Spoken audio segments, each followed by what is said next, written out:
Welcome to this brief graphing tutorial here for Chem 108, the Density Lab Part A. We're going to take a look at how you can actually put together a graph to visualize the trend of mass as it corresponds to volume.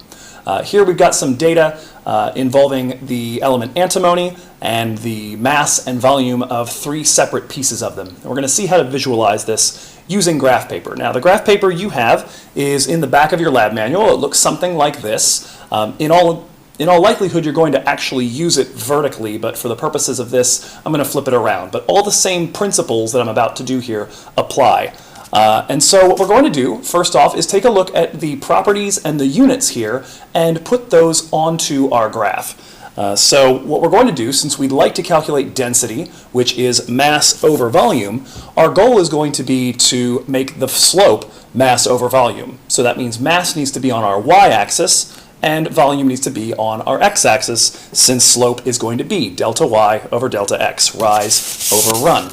So if I bring my graph paper in here, what I can do is graph on one side here mass, and I want to label what the units are because all I'm going to be able to read off are numbers, and then on the bottom volume in cubic centimeters. So that at least gets us started.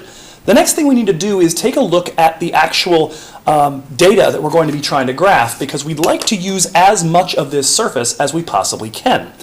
So taking another look here at the numbers, we'll notice that for mass it goes up to 68.47 grams. So 0 to 70 or something like that would allow me to use the entire graph.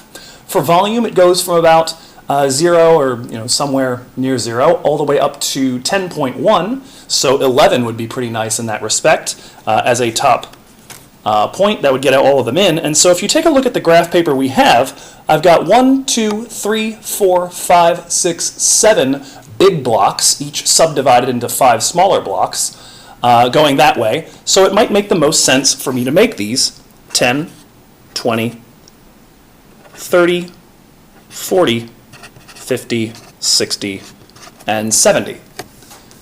And as for volume, it works out very well for us as well. We wanted to make sure that we got 10 cubic centimeters to span as much of this as possible. It turns out there are 11 blocks provided to you here, so we'll just make each of those 1. Now importantly, what this also lets us know is how big each of the small blocks are. On this axis over here, each small block is going to be equivalent to about 2 grams. And on this axis, each small block is equal to 0.2 cubic centimeters. And so that's going to be important when we start placing our points. Now that we have a scale ready, we'll start placing our points. Now, at this point, we're going to take a look at our data and try to put it onto this graph. So each pair of pieces of data, a mass and a volume, are going to correspond to one data point. And we'll get that by finding the volume first on the x-axis and then moving up to our mass. So the first one here, 4.8, so that's going to be 4 little blocks past the 4 cubic centimeter mark, has a mass of 33.06 grams, so that's going to be halfway between these two right here. That would be 30 right here, 32, 34. So that's where I'm going to put this dot. That's my first data point. My second one, and I'm going to need to move the sheet now to do this, is 7.30 centimeters and 46.76 grams. So here we go, 7.30, working our way up to 46.76 grams, which will be up here very close to 48. And last but not least, we have 10.1, which is midway between 10 and 10.2. And we're going to graph that to 68.47 grams, which is going to be right about midway between 68 and 70. We have these 3 points that are going to indicate to us the trend. And you'll notice that in actuality, they seem to lie pretty nicely on a straight line. To determine the slope of that line, we're going to actually need to draw it. And to accomplish that, you're going to need a straight edge. Now, I'm going to place one here that's going to put most of this in shadow. I want you to notice, though, that it's actually impossible for me to put all 3 points on exactly the same line. I'm going to exclude one of them no matter what I do. So the goal here is to get something that is roughly a best fit line. that ought to go through the field, missing the points by as little as possible. So what I'm going to do is place this down onto my graph and try to give myself a decent line to work with. And so when we talk about a best fit, this is essentially what we're talking about.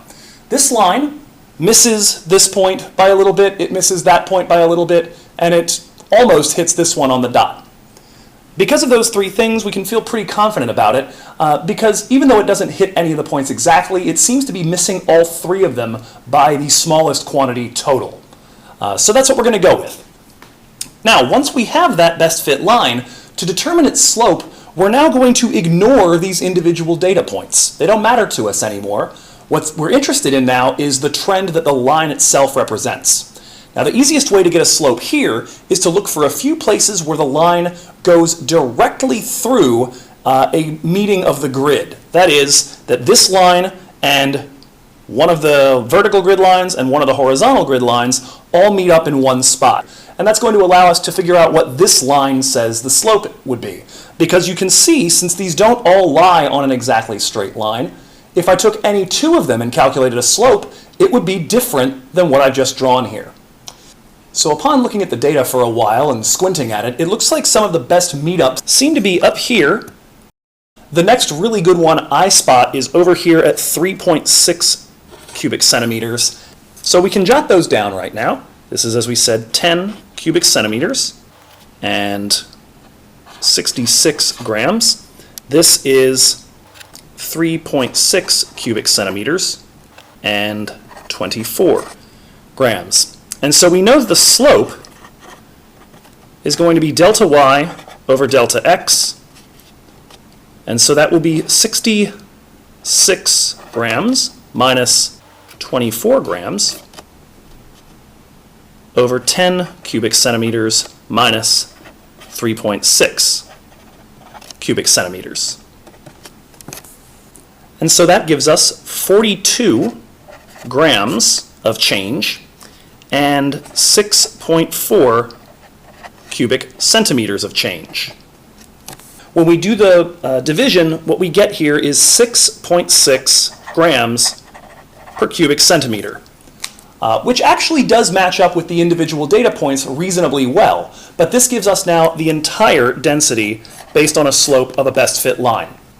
Now, the one last thing you need to do here is give this graph a title. We want to express what it is that we just accomplished. So I want to make sure we're clear about one thing. The one title that none of us want to see is this. If you call your graph this, you are basically restating what you wrote here and here, which doesn't really tell us much.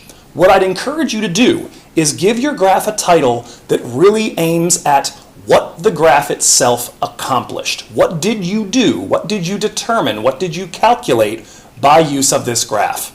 That will be a good descriptive title and should get you full points on the graph when you turn it in.